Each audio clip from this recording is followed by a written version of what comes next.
오늘은 일반인들이 저병 팔 돌리기를 하면서 힘들어하는 이유가 무엇일까에 대해서 이야기해 보도록 하겠습니다. 저병을 하면서 팔을 돌리는데 도대체 나는 왜 이렇게 힘들 거야? 하고 느끼는 사람들이 꽤나 있을 것이라 생각됩니다. 실제로 지도를 하면서 봐도 팔을 돌리는 것도 물에서 꺼내는 것도 힘들어하는 모습을 종종 보고는 했습니다.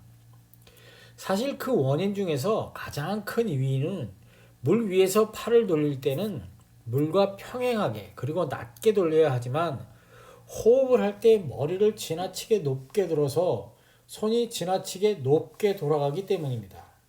그리고 물속에서 돌릴 때는 손에 물속에서 이동하는 거리가 짧은가 긴가에 따라서 힘이 더욱 많이 필요하기도 합니다. 정확한 비교는 아니지만 지금의 영상을 보면 세 가지 영상의 물속 손의 위치는 비슷하지만 머리와 어깨의 위치가 위의 사진은 가장 낮은 위치에 있고 맨 아래의 사진에는 어깨의 위치가 물속에서 가장 높이 위치하고 있습니다.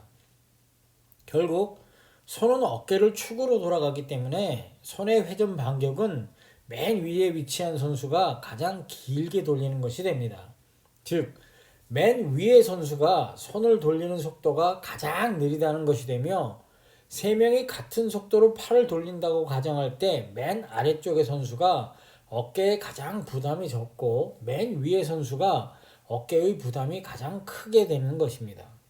또한 팔 돌리는 속도가 가장 느리기 때문에 단거리 영법으로서는 적당하지 않다는 뜻이 되고 맨 아래 선수의 경우는 중거리에 적합하지 않다는 뜻이 됩니다. 이 내용을 일반인들에게 확장해 보면 일반인들은 주로 입수 후에 글라이드를 하는 동작을 대다수의 사람들이 하는 것을 볼 수 있습니다. 나아가 입수 직후에 손을 위로 밀면서 앞으로 뻗은 이후에 다시 손을 돌리는 경우도 종종 있습니다. 물론 처음에 저병을 배울 때의 편의성 때문에 그렇게 하기는 했지만 그 버릇을 고치지 못한 경우도 많이 있습니다. 사실 위와 아래의 영상을 보면 간단하게 알 수 있습니다. 위의 영상은 팔을 돌리는 거리가 상당히 길고 팔을 돌리는 시간이 길고 아래의 영상은 아주 간결하고 팔을 돌리는 거리가 상당히 짧고 쉽게 돌리는 것을 볼 수 있습니다. 물론 아래의 영상이 훨씬 좋은 것입니다. 또한 아래의 영상을 보면 입수 직후에 바로 바깥쪽으로 돌리는 것을 볼 수 있습니다. 절대로 앞으로 밀거나 하지는 않습니다. 만약 이런 동작을 제대로 배울 수 있기만 하다면 상당히 수준 높은 저병을 구사할 수 있을 것입니다.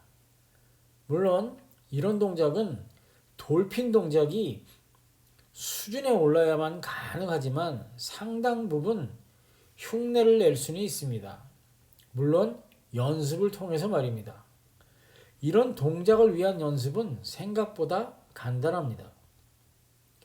호흡을 하지 않으면서 고개를 들지 않으면 기본적으로 머리부터 다리까지 이어지는 선이 물과 평행하게 만들어집니다. 그리고 원하는 만큼 돌핀 동작을 줄여서도 저병을 할 수 있게 됩니다. 이 연습을 지속적으로 실시하면 상당히 좋은 모양의 저병을 만들 수 있을 것입니다.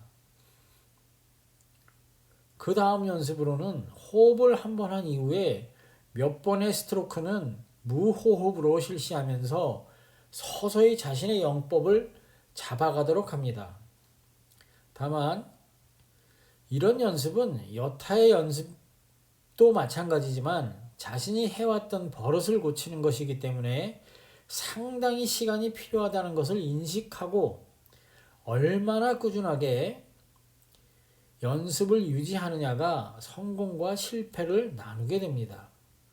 꾸준한 연습을 통하여 리드미컬한 저병을 즐기시길 바랍니다. 감사합니다.